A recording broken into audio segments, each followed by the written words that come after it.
मिथुन राशि में मंगल का वक्री होना, शत्रु राशि वृषभ में मंगल का प्रवेश,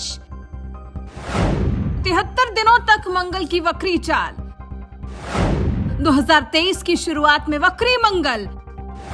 किन राशियों को होगा कष्ट, किन राशियों की जुड़ेगी जमीन जायदाद, किन राशियों को होगी बड़ी हानि, किन राशियों को होगा अपार धन लाभ।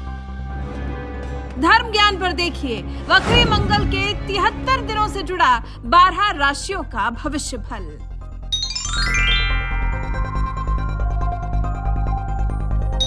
नमस्कार, धर्म ज्ञान के दर्शकों का एक बार फिर से स्वागत है। मैं हूँ आपके साथ कविता राणा, मेरे साथ आचार्य राकेश चतुर्वेदी जी। नमस्कार कविता जी, जय श्री राधे, सादर वंदन दर्शकों। ग्रह गोचर में आज हम बात कर रहे हैं मंगल की। मंगल इस 30 अक्टूबर को वक्री हो रहे हैं और वो भी मिथुन राशि में, और उसके बाद देखिए 13 नवंबर को अपनी इसी वक्री अवस्था में वो वृषभ राशि में गोचर कर जाएंगे और 13 जनवरी तक अपनी इसी परिस्थिति में रहेंगे, इसी अवस्था में रहेंगे। और ऐसे में वक्री मंगल खास तौर पे गुरु की राशि यानी कि धनु राशि वाले जातकों के लिए क्या कुछ लेकर आ रही है। मंगल का ये महागोचर साल की शुरुआत से पहले धनु राशि वाले जातकों के जीवन में कितनी खुशियां लेकर आने वाला है, कितनी शुभता लेकर आने वाला है, ये आज हम जानेंगे। आचार्य जी से सबसे पहले वक्री मंगल की स्थिति के बारे में समझने की कोशिश करते हैं, बताइए।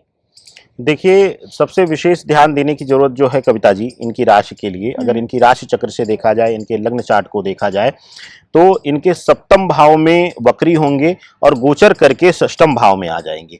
सातवें घर में वक्री होंगे और गोचर करते हुए छठे घर में आ जाएंगे। छठा घर ज्ञात अज्ञात शत्रु का लिया जाता है और सातवां घर कुटुंब भाव यानी कि पत्नी भाव लिया जाता है। विशेष करके व्यक्तिगत संबंध का भाव है, यह पर्सनल संबंधों का भाव है। तो यह दोनों तरीके से आपके जीवन को प्रभावित करेगा। इन दो भाव पर सबसे ज्यादा प्रभाव दिखाएगा यह गोचर कविता जी। चलिए अब आगे बढ़ते हैं। ये तो हमने बता दिया कि कहाँ इसका गोचर का प्रभाव देखने को मिलेगा, खास तौर पे संबंधों पे दिख सकता है। मैं जानना चाहूंगी सबसे पहले स्वास्थ्य कैसा रहेगा इन 73 दिनों में धनु राशि वाले जातकों का। देखिए कविता जी, शुरुआती जो गोचर है जब यह वक्री होंगे तो उस समय तो स्थिति लाभदायक इनके लिए रहेगी क्योंकि उस समय सप्तम भाव में रहेंगे। लेकिन जैसे ही 13 नवंबर को यह वक्री की अवस्था में पिछली राशि में गोचर करेंगे तब स्थितियां बिगड़नी स्वास्थ्य के कारणों से शुरू होंगी। उसकी एक वजह है कि ज्ञात अज्ञात शत्रु का भाव कहा जाता है षष्ठम भाव को, और ज्योतिष शास्त्र में ज्ञात अज्ञात शत्रु को, अज्ञात शत्रु में सबसे बड़ा जो शत्रु गिना जाता है वह है रोग। रोग को सबसे बड़ा अज्ञात शत्रु गिना जाता है क्योंकि हमें पता नहीं होता कि कब किस रोग के शिकार हम हो जाएंगे। तो यहां पर देखने को मिलेगा कि लगभग आप देखिए कि 50 से 60 दिनों का जो समय अंतराल है यह स्वास्थ्य कारणों से इनके लिए काफी कष्टकारी होने वाला है। विशेष रूप से रोग होगा, पता नहीं चलेगा, दवा करेंगे, आप परेशान रहेंगे, अस्पतालों के चक्कर काटेंगे, लेकिन कोई लाभ नहीं होगा और अंततः स्वयं धीरे धीरे करके आपको फलीभूत या कह लें कि लाभ मिलना शुरू हो जाएगा। तो आने वाला समय गोचर काल में इनके लिए स्वास्थ्य कारणों से कष्टप्रद गुजरने वाला है कविता जी।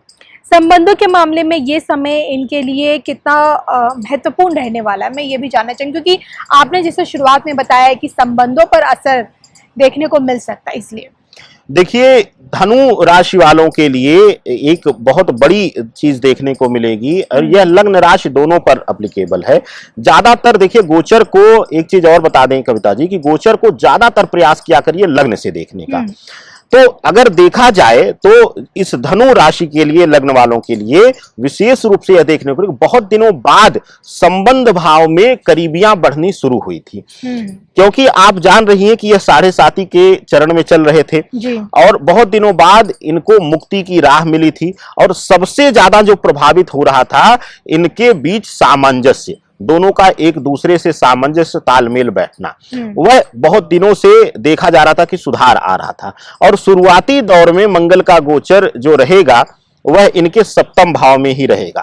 तो यह देखने को मिलेगा कि जो 12 से 13 दिनों का जो समय रहेगा यह काफी कष्टप्रद रहेगा या कह लीजिए कि उलझन से भरा रहने वाला है।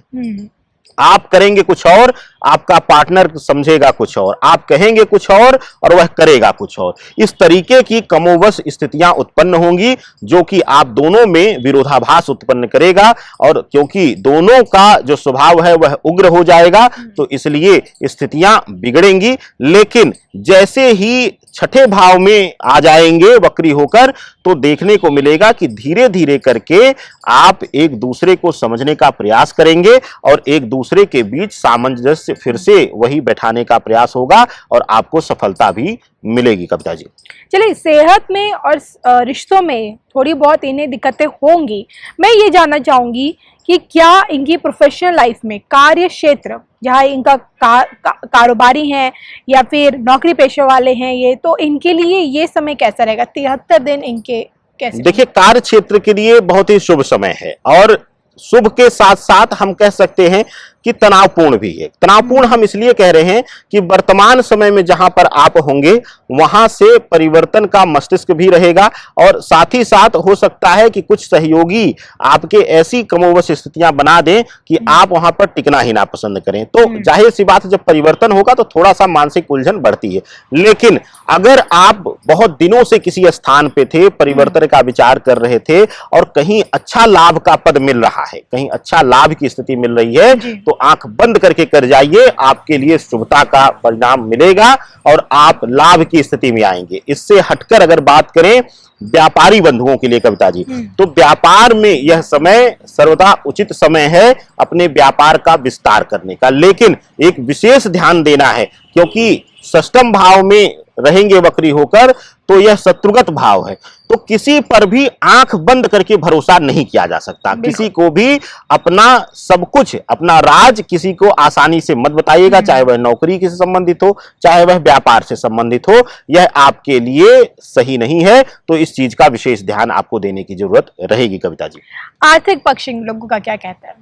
आर्थिक पक्ष बहुत दिनों बाद सुधरा है आपका और अब एक बार फिर से गाड़ी जो है वो प्लेटफॉर्म पर आई है। और कह लें कि फिर से एक बार बैंक होना शुरू हुआ है। अब तक खर्चे ही खर्चे थे, खर्चों से आप परेशान हो चुके थे, लेकिन अब स्थितियां कमोबेश सही हो रही हैं। तो आर्थिक पक्ष आने वाले दिनों में भी मजबूत रहेगा, धन संपदा के मामले में वृद्धि होगी, आपका जीवन सुखमय होगा। कविता जी, जो कि हमेशा मैं ये भी आपसे जानना चाहूंगी कि मंगल जमीन जायदाद भूमि का प्रतिनिधित्व करते हैं, तो इस मामले में भी इनको कितनी राहत मिलेगी और कितने इनके लिए अच्छा है? देखिए, भूमि या मकान से संबंधित जो विषय है, क्योंकि षष्ठम भाव में गोचर हो रहा है, तो षष्ठम भाव शत्रुगत भाव है, ज्ञात अज्ञात शत्रु का। तो यहां पर देखने की बात रहेगी कविता जी कि इस बीच मन तो बहुत उमड़ेगा ऐसे जातकों का कि हम अपनी जमीन ले लें, अपना मकान ले लें, लेकिन इस 73 दिनों को बर्ताव करना है। क्यों? क्योंकि मन ही सबसे बड़ा शत्रु है और मन चंचलता देकर आपको कर्ज के बोझ तले दबा देगा। और जैसे ही यह गोचर समाप्त होगा या कहिए कि वक्री अवस्था समाप्त होगी, फिर से आप बुरी स्थिति में आ जाएंगे, आर्थिक तनाव दे देगा। तो इस 73 दिनों में आपको संभलना है, मन को संभालना है, मन की चंचलता को संभालना है। मकान, जमीन इत्यादि से जुड़े हुए कोई भी सौदे जो हैं वह नहीं करने हैं, खरीदारी विशेष करके रोक देनी है, स्थगित कर देनी है। कविता जी, चलिए, जाते जाते क्या कुछ उपाय इन लोगों को भी करने चाहिए? देखिए, गुरु की प्रधान राशि है, दो तरीके हैं। एक तो साधारणतया आप ले लीजिए कि अगर आप धनु लग्न या धनु राशि के जातक हैं तो सबसे पहले प्रथम जो गुरु माना जाता है अपनी माता को माना जाता है, जो जन्मदात्री हैं, जो जन्म जिसने हमें दिया है। तो प्रथम गुरु हमारी माता हैं, जिन्होंने जन्म दिया, पालनहार रही हमारे। तो उनको आप नित्य प्रणाम करना, अगर आप करीब हैं तो पैर छूइए, स्पर्श कीजिए, चरण स्पर्श कीजिए। दूर हैं तो आप नित्य एक बार प्रातः काल में या नियम बना लीजिए, संध्या बेला में कॉल करके उनको प्रणाम या उनको सम्मान देना ना भूलिए। दूसरा एक विशेष ध्यान आपको देने की जरूरत है कविता जी कि केले के पौधे के नीचे ले जाकर के आपको रोज 5 या 7 दाना जो है वह चने की दाल डाल देनी है। और यह छोटा सा प्रयोग नित्य करिएगा। जिस कार्य को निमित्त रखकर आप यह प्रयोग करेंगे वह कार्य इन 73 दिनों में उससे संबंधित चीजों को बल मिलेगा और उसकी भूमिका बनकर तैयार हो जाएगी। चलिए, तो ये थे मेरे साथ आचार्य राकेश चतुर्वेदी जी, जिनसे मैंने जाना गुरु की राशि यानी कि धनु राशि वाले जातकों के लिए वक्री मंगल कैसे रहेंगे। इसी के साथ हम दोनों को दीजिए इजाजत। नमस्कार।